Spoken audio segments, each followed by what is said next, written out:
কয়লা চুরি করবেন, গরু চুরি করবেন, তৃণমূলে জায়গা পাবেন অনুব্রত মণ্ডলের মতো, কিন্তু তা নিয়ে প্রশ্ন করবেন দুর্নীতি নিয়ে তৃণমূলে থেকে এত সাহস?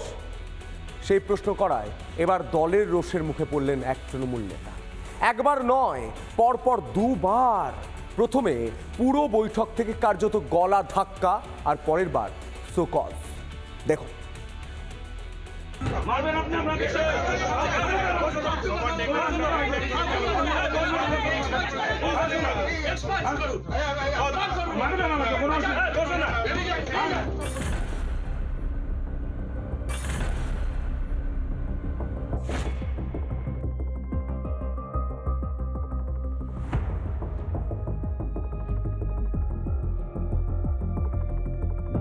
তৃণমূল কংগ্রেসের যে রাজ্য সভাপতি সুব্রত বক্সী তাকে শোকজ করলেন। দল বিরোধী কার্যকলাপ, দলের ভাবমূর্তি খারাপ হয়েছে, এমনটাই চিঠিতে লেখা রয়েছে। আমি আপনাদের কাছে শুনলাম যে চিঠি দিয়েছে, যার সিদ্ধান্ত হয়, আমি তো প্রথম দিন বলেছি সিদ্ধান্তটা দল নেয়, দল নেবে। আমি তো দলের প্রতিনিধি, দল যেরকম বলবে সেরকম করবো। তফসিলি বলে ওনার উপর অত্যাচার করছে দিলীপ বর্মন, কারণ এই রাজবংশীদেরকে কখনো তৃণমূল বিশ্বাসঘাতক বলেছে, কিছুদিন আগে মমতা নিজের পায়ের সঙ্গে তুলনা করে। বুধবার শিলিগুড়ি পুরসভার বৈঠকে রাজবংশী নেতাকে অপমান, দুর্নীতির অভিযোগে প্রশ্ন তোলায় কার্যত ঘাট ধাক্কা দিয়ে বের করে দেওয়া হয় তৃণমূল কাউন্সিলর দিলীপ বর্মনকে।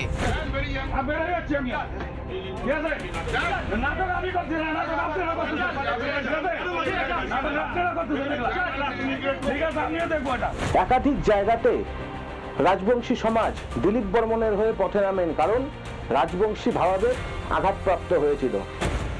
এবার সেই প্রতিবাদী কাউন্সিলরকেই শোকজ।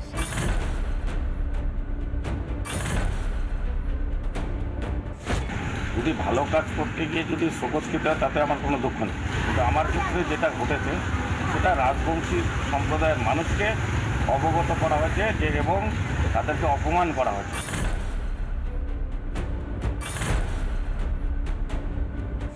দিলীপবাবু নিজের জীবনের অভিজ্ঞতা দিয়ে তিনি বুঝতে পেরেছেন তৃণমূল দলটা কি, সেটা মানুষের কাছে প্রকাশ্যে নিয়ে আসবার জন্য আজকে মমতা ব্যানার্জি এবং তার দলের গাত্র দেওয়া হয়েছে। আসলে তৃণমূল দল মানেই তো চোর। উত্তরবঙ্গে রাজবংশী ভোট বড় ফ্যাক্টর। এবার সেই রাজবংশীরাও শাসকের বিরুদ্ধে সরব। 26-এ কি এর ফল ভুগবে তৃণমূল? জবাব মিলবে 26-এই। রিপাবলিক বাংলা। ভোটের আগে, ভোটের পরে এ বাংলায় মানুষ মরে। 2021-এর বিধানসভা ভোটের পর আপনারা দেখেছিলেন একাধিক বাংলার মানুষের মৃত্যু হচ্ছে, একাধিক মানুষের মৃত্যু হচ্ছে। এবার 26-এর বিধানসভা ভোটের আগেই শাসক দল অর্থাৎ তৃণমূলের নেতাদের মুখে আবার সেই হুমকির সুর, উস্কানির রাজনীতি তৃণমূলের। তাঁরা বলছেন প্রকাশ্য মঞ্চ থেকে যে বিজেপি নেতাদের ঘেরাও করুন, এলাকায় এলে বেঁধে রাখুন, মারধর করুন। আজও বলেছেন বিদ্যুৎ প্রতিমন্ত্রী আকরুজ্জামানের। দেখুন তিনি ঠিক কি বলছেন।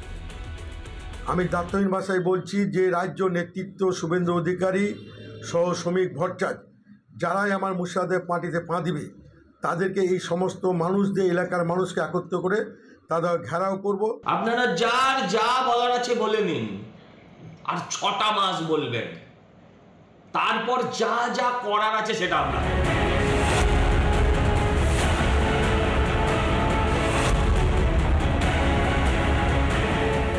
আসছে আর তৃণমূল বাঙালি আনায় শান দিচ্ছে। পরিযায়ী শ্রমিকদের জন্য মন কাঁদছে শাসকে।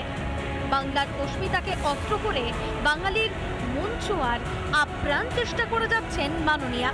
যারা কাজ করতে গেছেন দীর্ঘ 20 বছর ধরে, 25 বছর ধরে, তাদের রেশন কার্ড আছে, তাদের আধার কার্ড আছে, তাদের জমির পাট্টা আছে, কিন্তু তা সত্ত্বেও জোর করে তাদের ডিটেনশন ক্যাম্পে আটকে রাখা হচ্ছে এবং তাদের থানায় থানায় নিয়ে গিয়ে ঘোরানো হচ্ছে।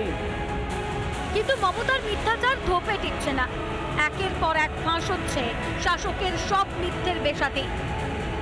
মিথ্যেকে অস্ত্র করে কাজ হবে না বুঝেই কি ফের ধমক চমকের রাজনীতি?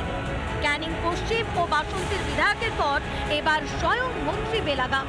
এরপরেও যদি বাঙালিদের প্রতি হয়রানি হয়, আমি দায়িত্বহীন ভাষায় বলছি যে রাজ্য নেতৃত্ব শুভেন্দু অধিকারী সহ শ্রমিক ভট্টাচার্য যারাই আমার মুর্শিদাবাদের পার্টিতে পা দিবে, তাদেরকে এই সমস্ত মানুষদের এলাকার মানুষকে একত্র করে তাদের ঘেরাও করব।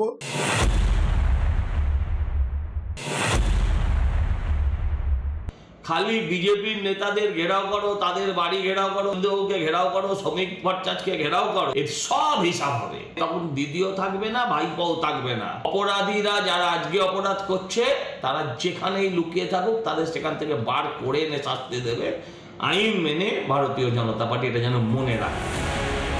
বছর গড়ালেই বিধানসভা মহারণ, তার আগে ভোটার তালিকা সংশোধনের কাজে যেন ক্ষমতা হারানোর ভয় ধরেছে শাসককে। কুর্সি ধরে রাখতেই হুমকি হুঁশিয়ারি অস্ত্রের শান, একের পর এক নেতা বেলাগাম। রিপাবলিক বাংলা।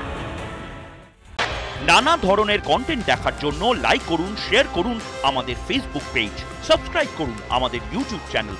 পাশাপাশি অন্যান্য ব্রেকিং নিউজের জন্য অবশ্যই চোখ রাখুন রিপাবলিক বাংলায়।